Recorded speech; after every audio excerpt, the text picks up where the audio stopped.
Estamos en entrevista con Adán Medellín, que nos va a platicar un poco de este ensayo, El cielo trepanado. ¿Cómo te encuentras, Adán? Estoy muy bien, muchas gracias. Muy contento de tomar la llamada.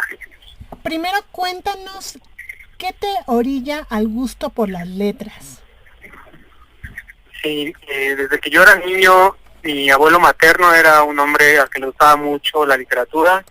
Había muchos libros en su biblioteca y él de alguna forma fue una inspiración porque me motivaba desde niño, ¿no? A mí me gustaba leer, me gustaban las historias y él también escribía cuentos de forma amateur. Y ese fue el primer contacto, un contacto muy entrañable gracias a él. Posteriormente yo decidí empezar a tomarlo como poco a poco más en serio y después de su fallecimiento, ya cuando yo tenía 18 años, decidí, o bueno, más bien el destino me hizo decidir que quería dedicarme a escribir. Entonces primero estudié periodismo y posteriormente estudié letras hispánicas, las dos carreras, y entonces ya tuve una visión un poquito más, digamos, profesionalizada de la escritura, ¿no? De los dos lados, tanto del periodismo como de la literatura. Antes de entrarnos a la obra, ¿nos puedes mencionar qué tan importante es el ensayo como un género literario? Claro, bueno, yo primordialmente soy narrador, no soy cuentista y novelista, pero el ensayo siempre ha sido un género donde convergen, digamos, todos los saberes literarios, ¿no? O sea, por un lado está obviamente la reflexión sobre una idea, la meditación sobre algún tipo de propuesta o propuestas, pero además se hace con un estilo, ¿no? Se hace buscando atrapar al lector, digamos que seducirlo con una idea inteligente por medio del mejor lenguaje posible, ¿no? Entonces, bueno, obviamente uno de los grandes definidores del ensayo fue Alfonso Reyes, ¿no? Que lo llamaba el centauro, ¿no? Y justamente era por esta propiedad de amalgamar en sus partes todos los saberes literarios. Entonces creo que es un género importante y que en México ha tenido buenos cultivadores. ¿Cuál fue tu primer acercamiento hacia la obra de Héctor Biel? Cuando yo estaba en la universidad, teníamos algunas clases, obviamente, sobre poesía contemporánea, ¿no? Ahí en la UNAM.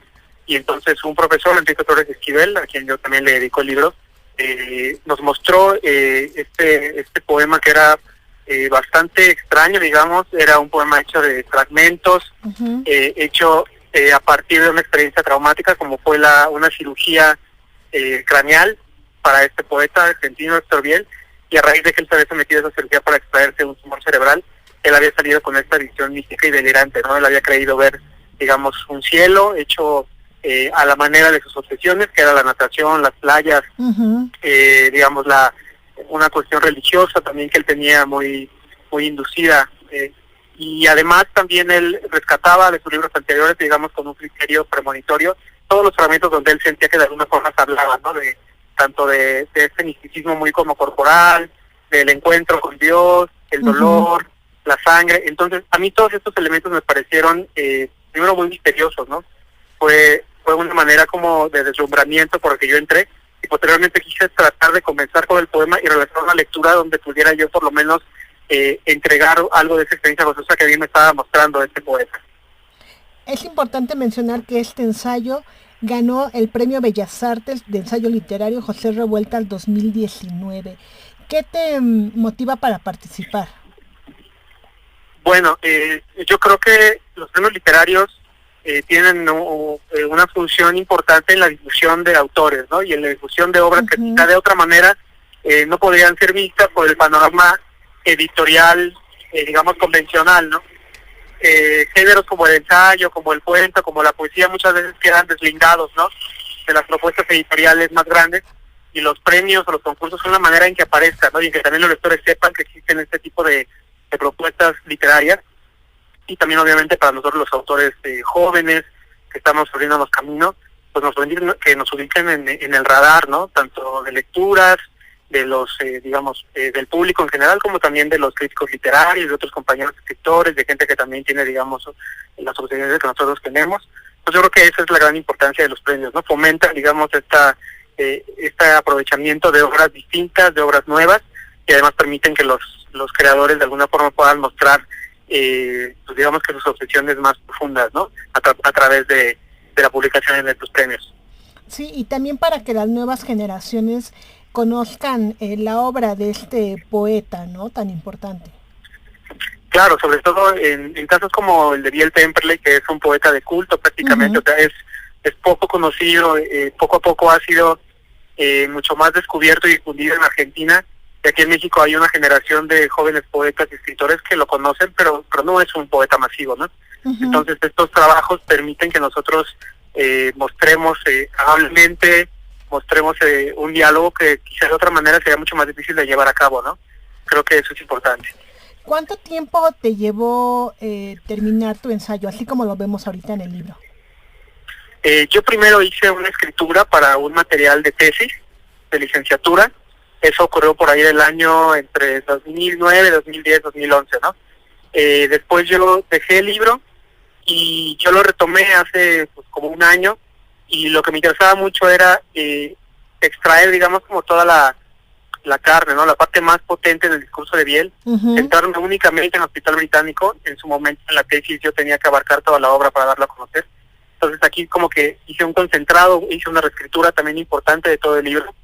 Le di una estructura, digamos, mucho más narrativa, la dividí en capítulos que pudieran ser, digamos, secuenciales, y entonces si el lector entra en el ensayo, se va dando cuenta de que, digamos, una parte está ligada con la otra, como si estuviera leyendo un poco una novela, ¿no? Y entonces me parecía una manera mucho más interesante, mucho más narrativa, mucho más cercana también a mis intereses del ensayo, como yo lo consigo, de mostrar un material así.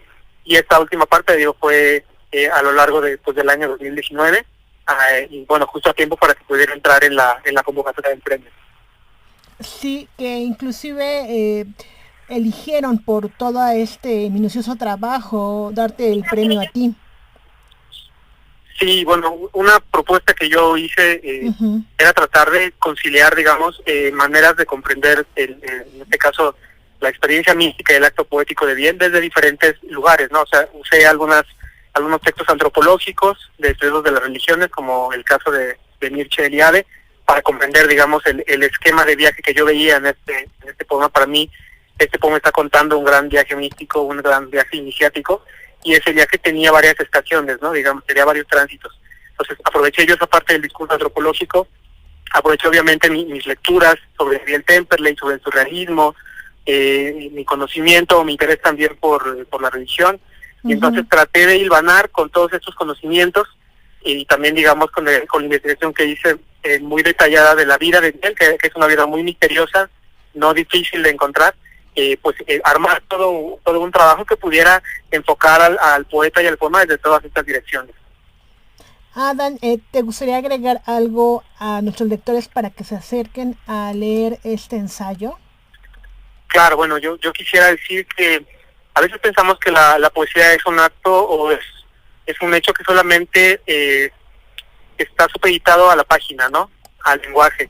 Y hay poetas como Biel Temperley que nos muestran que la poesía se extiende, ¿no? Más allá de cualquier frontera, que abarca también la manera de vivir, que es una ontología, que es una manera de existir, que involucra todo lo que somos, ¿no? Para Biel Temperley la poesía era natación, era oración, era sensación y sentimiento del cuerpo, era caminata, ¿no? Era un acto extenuante para conectar con una realidad mucho mayor, ¿no? Y creo que cuando nosotros comprendemos eso, también podemos acercarnos a la poesía de maneras mucho más integrales y mucho más profundas y mucho más ricas.